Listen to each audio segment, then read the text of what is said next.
Hi, this is GP from Career Launcher. Every year I do a blog post called Jaye to Jaye Kahan. The purpose of this post is to help students identify the right institute. The fact is that many students get multiple interview calls and they need to choose the institute that they should be joining. And I'm flooded with calls asking for advice. So a few years ago I started writing a blog post, and this year in addition to the blog post I am also doing a short video on which institute to choose if you have got multiple calls. That's the purpose of Jaye to Jaye Kahan. Okay? Let's get started. Okay? First, let us understand what all we'll cover. We'll look at first the logic. On what basis have I done this categorization? Then we look at the different kinds of institute, different clusters of the institutes. Okay? Okay. Yeah. Okay. So let's look at the logic first. This is the logic. Okay. Typically, I will assume that the quality of B school can be gauged by looking at the placements. Okay. Why do I say that? Companies come to an institute, offer terrific salaries and top-notch profiles to students. Will they do that to an institute which is not up to the mark? The answer is no. So while I as an individual may not be able to gauge or have the right requisite skills or understanding or knowledge to measure the quality of the institute, the fact is the placement becomes a very good substitute for me. So for me, placements, and again when I'm talking about placements, I'm not talking only about the salary, I'm also talking about the roles, the job profiles offered, the kind of companies which come. So look at all that those things together, I can say, okay, the placements of this kind, these are the kind of companies, they are the job profiles being offered, hence this is a good or not so good institute. That's the first thing. Second, ROI. I don't like this term ROI at all. But this is the term which students use, so I am continuing with that term. Okay. To my mind, ROI of an MBA cannot be measured in 1 year. Unfortunately, most of the time students, when they talk about ROI, they talk about what will be the salary after graduating. Is it more or is it less or is it equal to the amount of fees you have paid? To me, that's not the right way to look at it. You are doing MBA from a long-term perspective. You are doing MBA so that in the longer term, your career grows and you are able to reach the top. So this 2 years of investment of time and the amount of money in terms of fees which you invest in the MBA program, it cannot be measured in 1 year. You have to look at least at 10 to 12 years. Remember, your career will span about 30 years plus minus few years. So for the 30-year career, you cannot take a decision based on what will be my salary after I pass out. To me, that does not make sense at all.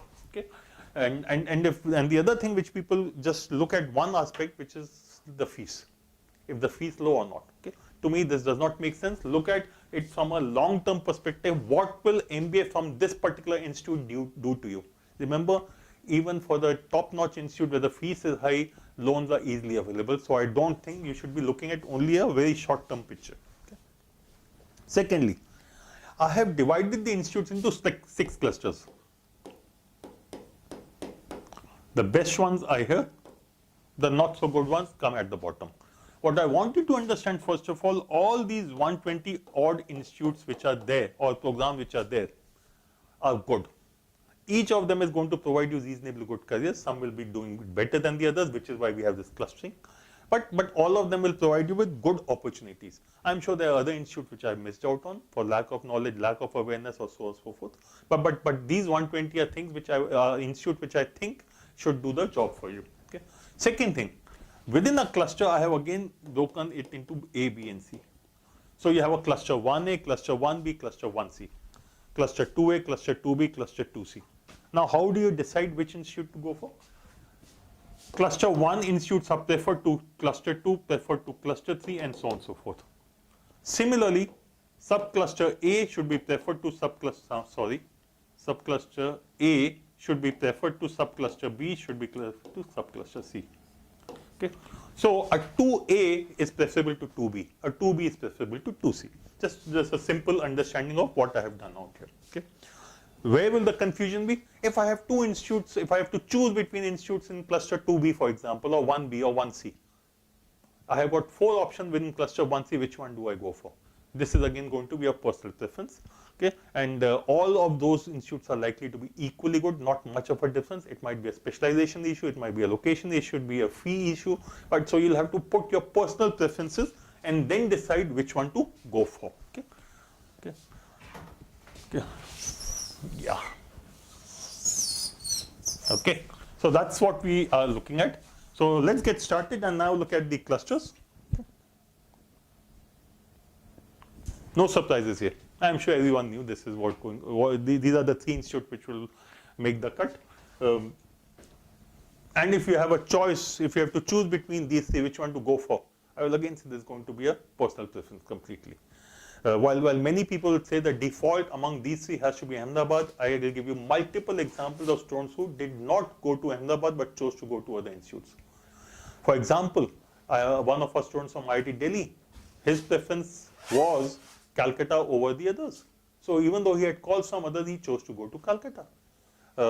I know of people who prefer to go to Bangalore because of its weather, because because Bangalore is the startup capital of India, and the opportunities there are going to be of a different nature completely.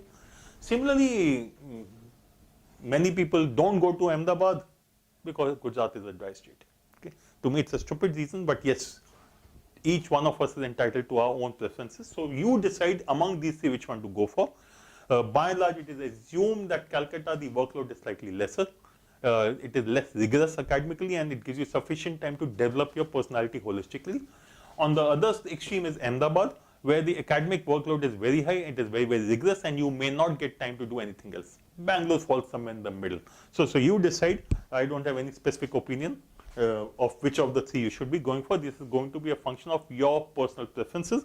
Let me assure you, irrespective of which of the 3 you choose, you will have excellent career. You will have almost the same companies, the same roles, same profile, same salaries given to you as a start. Whether you will reach the top or not is not going to be a function of the institute. It is going to be a function of how well you have done in MBA. More importantly, how well do you work after MBA. It is your performance at work which will define that.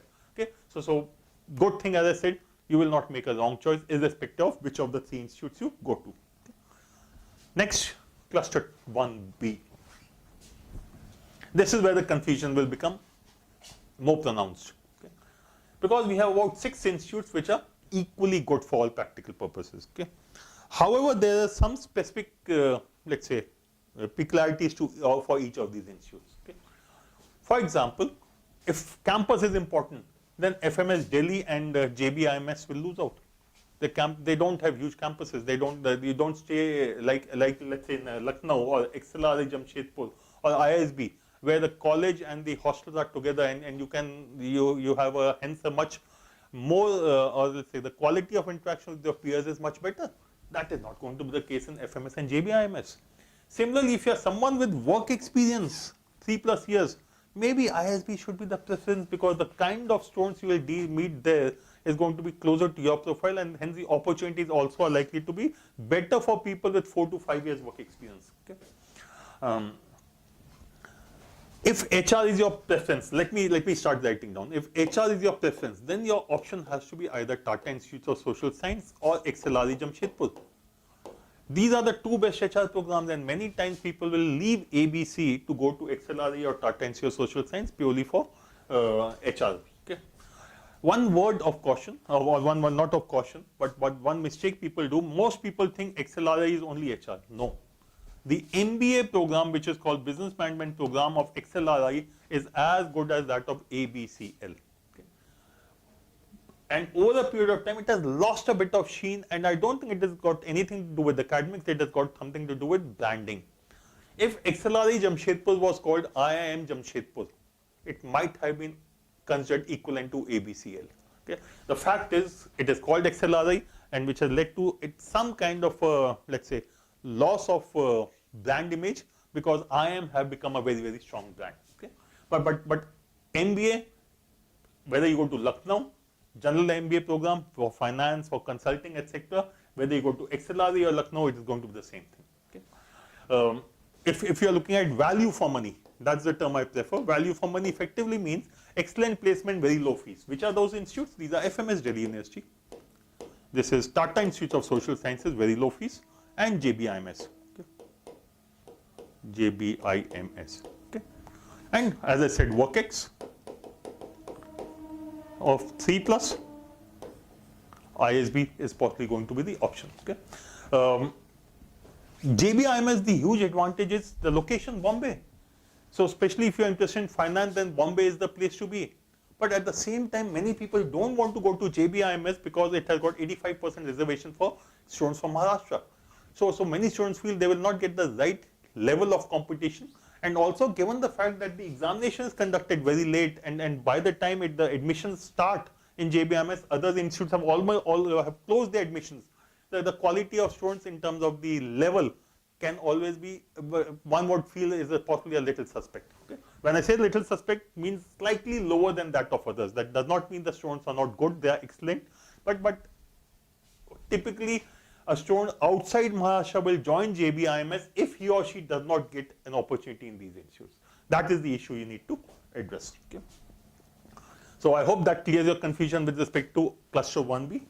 Let's look at cluster 1C now. These are the ones. Kozhikode, SP Jain, Indore, IFT Delhi, MDI Gurgaon. So again, what are the criteria you could use to choose between them? Location. Okay.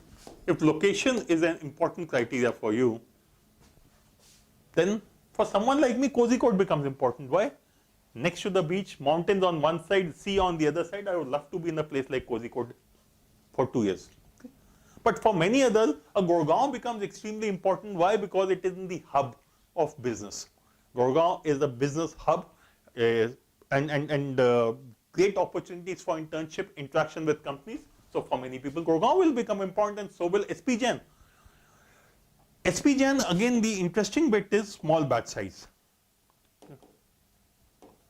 Small batch size. And WorkX focused. They have a higher weightage for work experience. So typically, on the average work experience in SP Jain is going to be 3+ years. So if you have high amount of WorkX and you are very clear about the specialization you want to, then SP Jain is important because you are going for a specialization. If, however, you want to keep your options open, I'm not sure whether you want to get into finance or marketing, even though SP Jain finance you have got, you want to keep your options open, then a Kozhikode Indore would be a better bet as compared to SP Jain. Okay? IFT Delhi, the international postings, trading, commodities, that is this is the place which will get you the best opportunities. So please decide based on what you want. The general rule I would say is keep your options open. If you don't have clarity, don't go for the specialized program. Go by and large for the straightforward general MBA. After all, you can choose your specialization in the second year without too much of a problem. And the advantage there would be in the first year you would have studied everything and you would know exactly as to what you want to do now, what are the areas that you are interested in. Okay? So that completes cluster 1 for me. But just from your point of view, a summary: cluster 1A to be preferred to cluster 1B, which is further to be preferred over cluster 1C. Between cluster 1A, 1B, within cluster 1A, you can choose which one to go for. Similarly, between 1B and 1C, you can choose which are the institutes which are more interested in. As I said, whichever you choose within a cluster, you are not going to lose much, or rather you won't lose anything. You will by and large get the same opportunities in all the institutes which are within cluster 1A. Similarly, within cluster 1B, all these institutes are going to give by and large the same. Okay? So that's it from my side for the cluster 1. I'll come back in another video with cluster 2, 3 up to cluster 6.